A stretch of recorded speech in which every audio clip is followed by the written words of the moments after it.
Please subscribe my channel.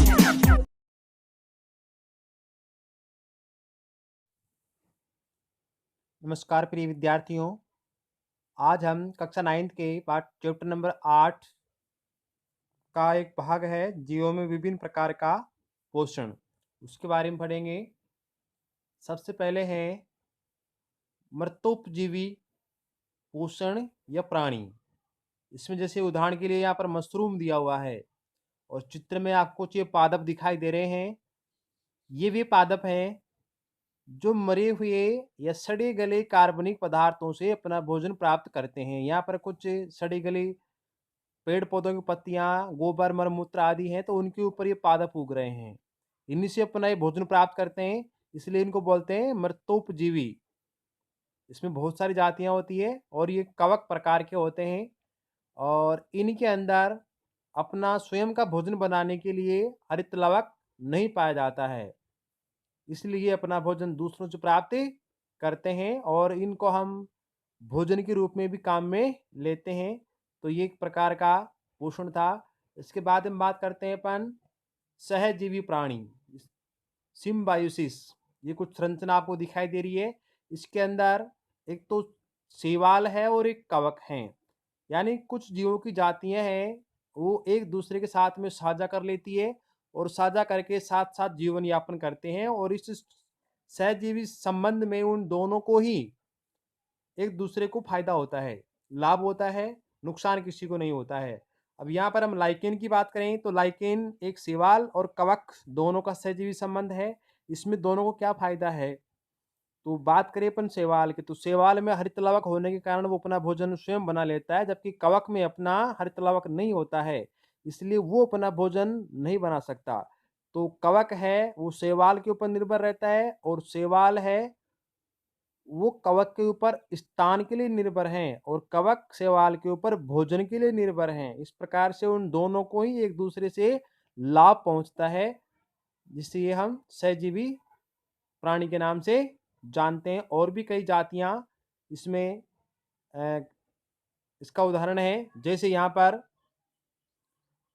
नाइट्रिकारक जीवाणु, ग्रंथियां, यानी कुछ जीवाणु ऐसे हैं अपने वायुमंडल में जो वायुमंडलीय नाइट्रोजन को उपयोग करके नाइट्रिकारक या नाइट्रोजन यौगिक में बदल देते हैं। जैसे यहाँ पर उदाहरण के रूप में ये पेड़ की एक जड़ है।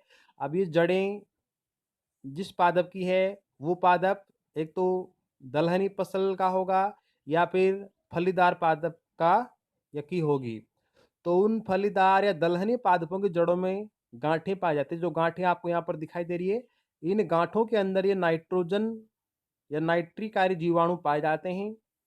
तो एक तो वह पादप, एक वह जीवाणु, तो दो जीव यहाँ पर भी साथ साथ रह रहे हैं, सिम्बायोसिस कर रहे हैं।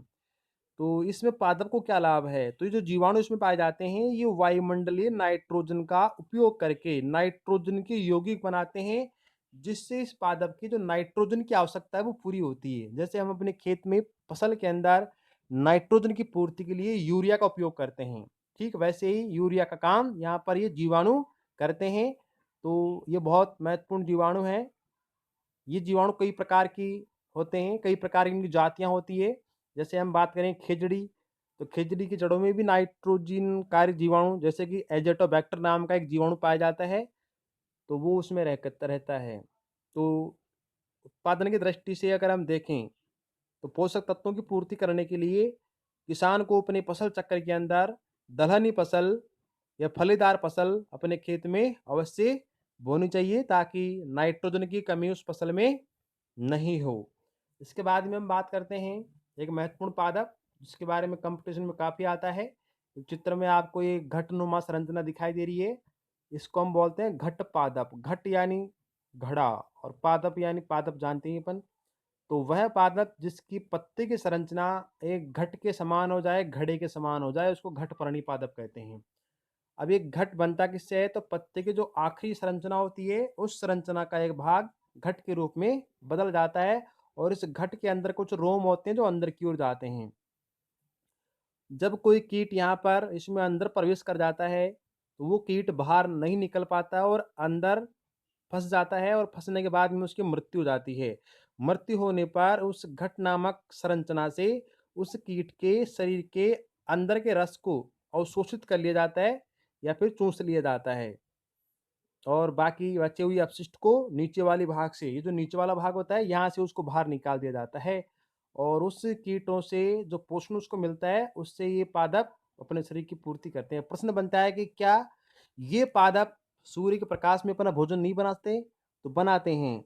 इनमें भी हरित लवक होता है, लेकिन जिस स्थान पर या जिस मृदा में ये पादप पाए जाते हैं, उस मृदा में कुछ पोषक तत्वों की कमी होती है, तो उन पोषक तत्वों को पूरा करने के लिए ये पादप इस प्रकार का कार्य करते हैं।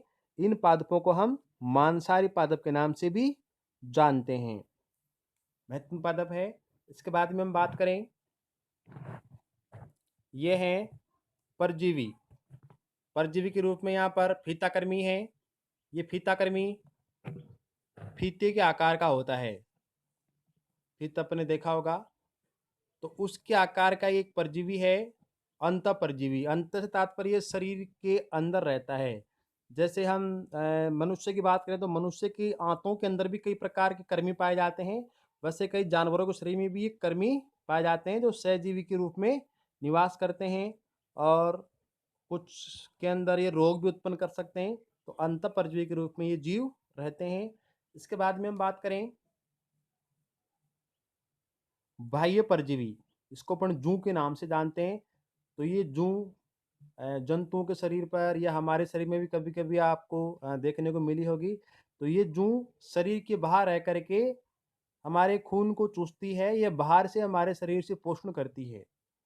तो इस प्रकार ये कुछ जीवों में पोषण के प्रकार थे जो अधिकांशतः एग्जाम में पूछ लिए जाते हैं। महत्वपूर्ण जो प्रश्न बनते हैं, एक तो यहाँ से बनते हैं कि नाइट्रिकारक जीवाणु क्या होते हैं और ये कहाँ पाए जाते हैं, कौन कौन से पादपों में पाए जाते हैं और क्या कार्य करते हैं। इसके अलावा घटपर्णी पादप, जिसको हम पिक्चर पादप भी कहते हैं, तो ये किस प्रकार से कीटों को मारते हैं और कीटों को मारने के लिए जिस संरचना का प्रयोग करते हैं वो किससे बनती है, तो पादप की पत्ती से बनती है। और ये ऐसा क्यों करते हैं, तो इस प्रकार से दो दो ऊपर हैं, दो और दो चार और दो छह प्रकार के जीवों की पोषण प्रक्रिया को अपन यहाँ पर जाना।